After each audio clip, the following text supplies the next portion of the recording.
Hey guys, how's it going? Michael Troy here, and today we're looking at Giant Size Rune #1. Alright, so this is from 1995, so this is a couple years before the comics implosion, the the downfall of the raging popularity of comic books in the 90s.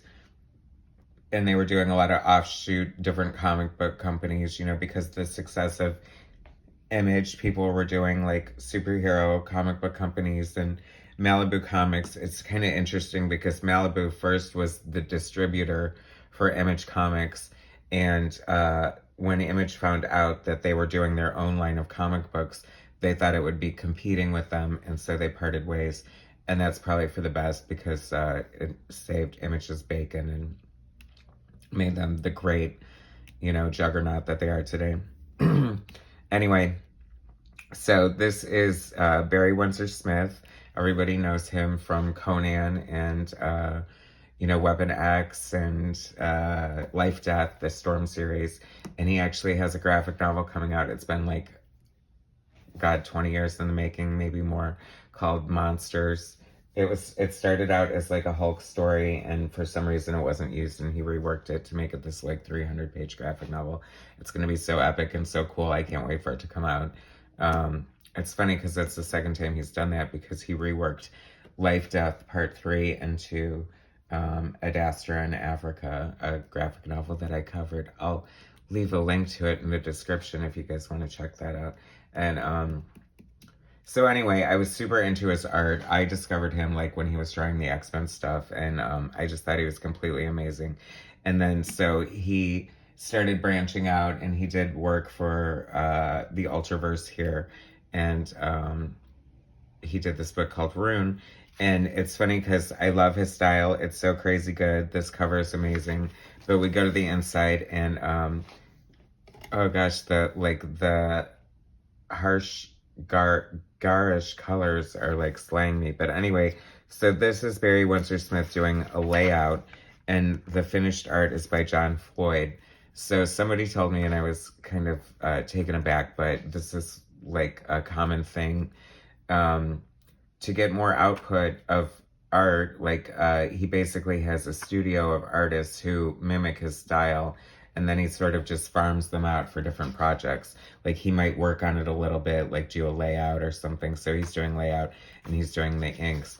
And then, so, I mean, I have to say, like, it's a good trick because had I known, like, I must have just thought it was him before I really read who it was, because it really looks like him. I mean, that's kind of crazy. It kind of reminds me, I mean, I don't think there's anything necessarily wrong with it, as long as like, they're not trying to sell this as just flat out Barry Windsor-Smith, although they fully could. Nocturnal's good book by Dan Brereton. He's a great horror artist. Love his stuff. But anyway, so they just, like, I think Mike Deodato Jr. had a studio. Neil Adams definitely had a studio of usually just young, like, artists. Like, they ideally just, draw backgrounds and, I don't know, help with inks and stuff. But, there's definitely copying, which I guess harkens back to, the beginning of Marvel. John Buscema and other artists like that were, pretty much like Jack Kirby was the house style. So I think they were hired to sort of mimic that house style and keep it consistent. So you could tell it was a Marvel book, and I think that in the 70s, artists started, like Neil Adams, speaking of Neil Adams, came in and just started shaking things up with different styles, like Michael Golden, and then you have your John Byrne copying Neil Adams, and your Bill Sienkiewicz copying Neil Adams, but then they break out and do their own amazing classic styles. I have to say, whoever this, anchor is, I don't know what he did after this, or but it looks good. I like it. I have to say, Rune, I thought was a cool character. There were some good books out of the Malibu universe. I forgot that one superhero. But anyway, I'm kind of curious to see the Rune and the Silver Surfer. I forgot who the creative team is. But see, this is another backup story, and this doesn't even give anyone credit. It just says a Windsor-Smith studio. So that says to me, like, you've probably got like 10 different artists working on this.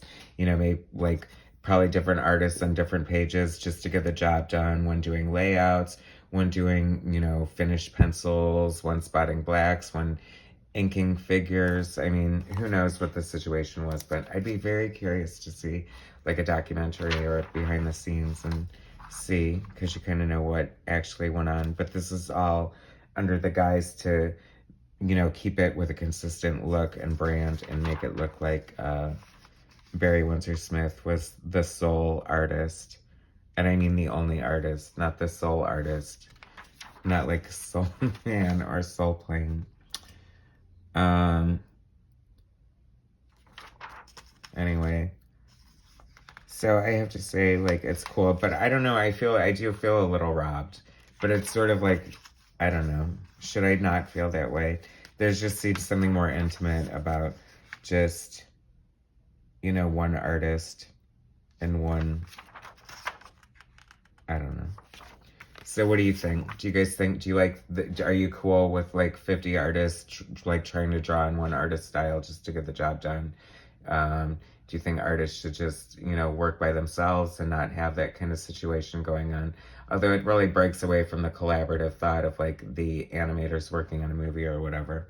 Anyway, so please like, subscribe, leave your comment, let me know what you think, and I'll bring some more content later. All right, thanks guys.